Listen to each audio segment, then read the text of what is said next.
Hey, how can I help you? Hi, I was wondering if you wanted to take a look at my Abraham Lincoln etching here. That's not an etching, that's a print. Okay, my Abraham Lincoln print. Okay. I thought Abe was bald. Why would you think that Abe Lincoln was bald? Because he always wears that top hat. It's a stovepipe hat, and he wasn't bald. Oh, excuse me. Okay.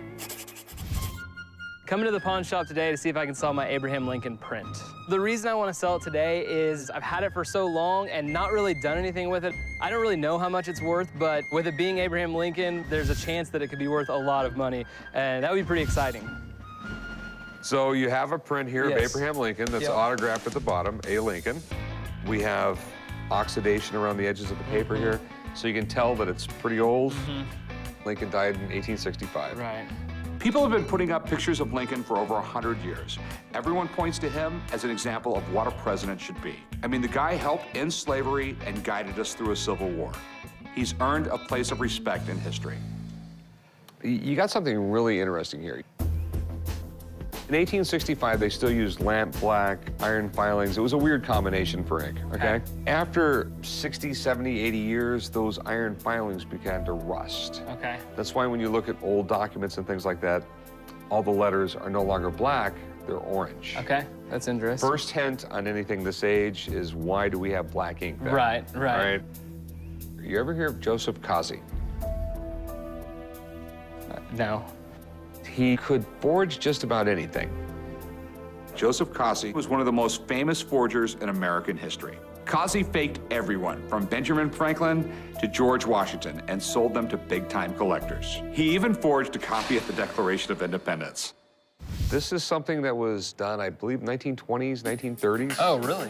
Yeah, he did a great Abraham Lincoln signature, okay? I mean, it was identical, except for some reason, he always lined up the A with the Lincoln. Abraham Lincoln's A was always below the L. This is lined up perfectly. Okay.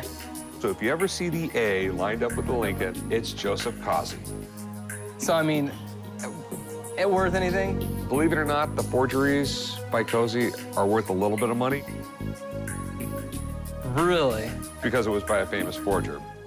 But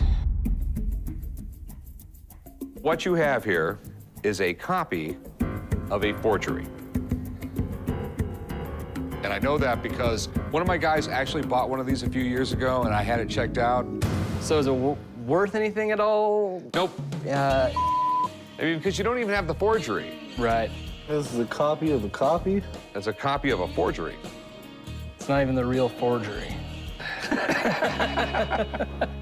All right. Thanks for bringing Thank it in, you. man. Appreciate it. Unfortunately, he wasn't able to make me an offer, but I think it's going to be a really interesting conversation piece from this point on. What do you have there? I have a stock certificate that was made out to one of the greatest American authors, Mark Twain.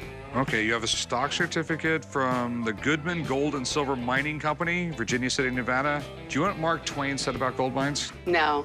Mark Twain said that a gold mine is a hole in the ground with a liar at the bottom. I came to the pawn shop today to sell my stock certificate that was made out to Mark Twain. I'd like to make some money. There's a lot of great shopping to be done, and hopefully I'll be on a little shopping spree later on. Where did you get this? Well, my husband went out to an estate sale, and he bought some books, and as he was going through the book, he found it. He was an incredible guy. His name is not Mark Twain. No, though. Samuel It's Clemens. Samuel Clemens. You know what Mark Twain means? No. Okay, he was a riverboat pilot, and you just didn't go down the Mississippi River. You had to navigate down it. And when you dropped your line into the water and you had 12 feet of clearance, you marked the Twain. Oh. Mark Twain. Okay. Which meant clear to go. Okay. Mark Twain was one of the greatest authors in the world. Huckleberry Finn literally is considered the American novel. Just an incredible guy. Mark Twain is probably the best-known American writer ever. He became famous for his hilarious quotes and his sense of humor. He wrote what a lot of people consider the most important works of American literature, like Tom Sawyer and Huckleberry Finn. What would you like to do with it?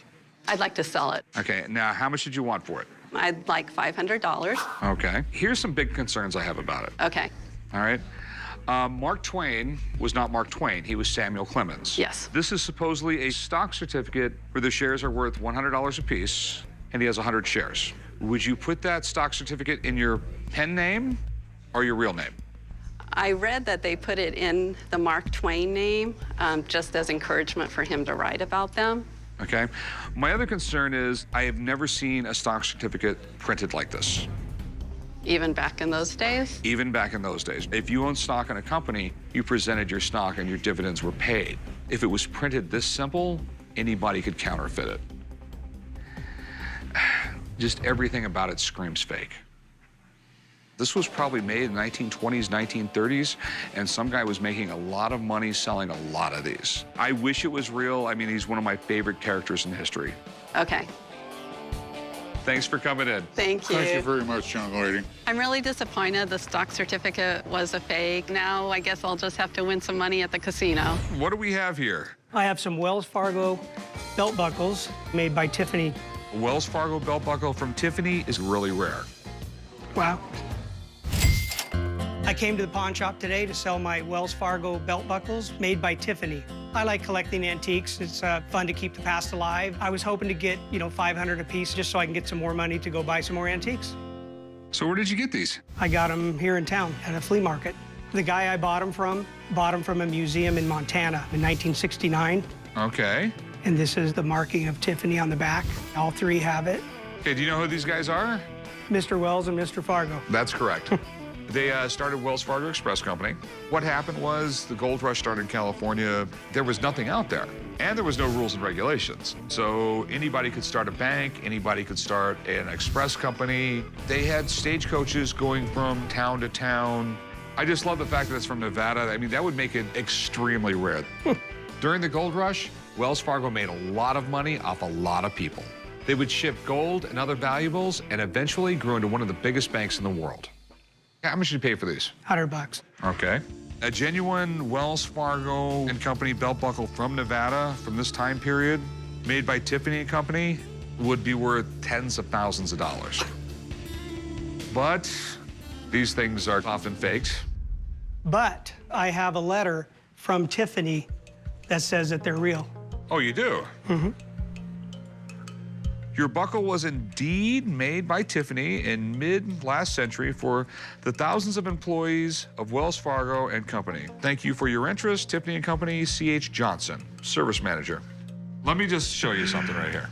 Tiffany would never make a belt buckle, then solder the little latch over their logo.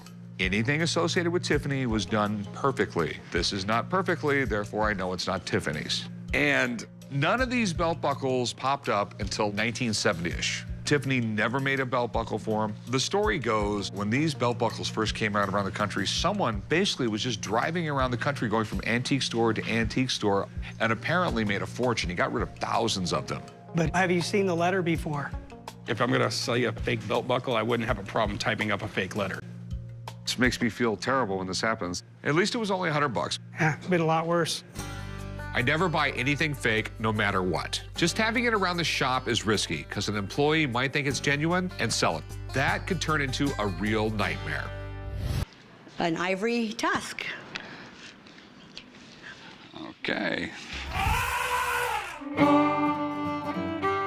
I'm here today at the pawn shop with my ivory tusk that is beautifully hand carved. I would hope that I could get somewhere between $1,000 and $1,500 for it.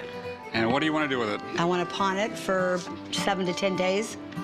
I Okay. need some money between now and 4 o'clock. So how'd you get this thing? I bought it in Taipei. How much did you pay for it? I paid a lot. Okay. Unfortunately, it's not ivory. What do you mean it's not ivory? This is bone. It's pieced together bone, and it's made for the tourist trade. It only took like 2 seconds to tell this wasn't ivory. I've seen this hundreds of times before. They were in Asia. They went to a market. They were told they were ivory. They spent a lot of money on them. I was told it was ivory. Ivory would be a lot heavier than this. Who says? Says me. Bone is porous. Ivory is not. Ivory is completely solid. If you look close, see the panels, the way they come together like that?